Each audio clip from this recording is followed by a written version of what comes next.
कालपासून Twitterवर 2 सी-ई-ओज आहेत ना, ते ट्रेंडिंगवर आहेत. एक आहे ओला इलेक्ट्रिकलचा भाविश अग्रवाल आणि दुसरे आहेत आपले Zomatoचे सी-ई-ओ दीपिंदर गोयल. तर दीपिंदर गोयल का Twitterवर ट्रेंडिंग आहेत, तर त्यांनी काल स्वतः एक डिलिव्हरी बॉय बनून डिलिव्हरीज केल्या आणि त्यांनी जाणून घेतलं, की त्यांचे जे एम्प्लॉईज आहेत, त्यांना काय-काय प्रॉब्लेम्सला फेस करावं लागतं. आणि दुसरा जो आहे तो भाविश अग्रवाल ओला इलेक्ट्रिकलचा तो वाद घालत बसलाय. बघा, कुणाल कामरा म्हणून एक कॉमेडियन आहे. त्यांनी कंप्लेंट टाकली, की माझी ओला स्कूटी किंवा जे लोकं वापरतात त्यांना खूप प्रॉब्लेम्स वगैरे येतात आणि हा त्याच्याशी अक्षरशः वाद करत बसलाय. कॉमेडियन बनना सके, चौधरी बनने चले, do your research better next time. म्हणजे अक्षरशः भांडतोय हा. म्हणजे बॅड पब्लिसिटी करतोय स्वतःच्याच ब्रँडची आणि त्याचाच तुम्हाला पडसाद इथे दिसेल, की त्याचा ओला इलेक्ट्रिकलचा स्टॉक आज 7% डाउन आहे.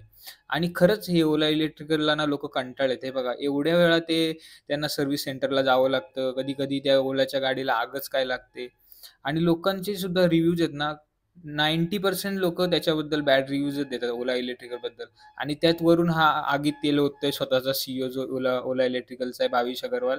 त्याच्यामुळे तुम्हाला दिसू शकतं की स्टॉकसुद्धा आज ऑलमोस्ट 8% डाउन झालाय.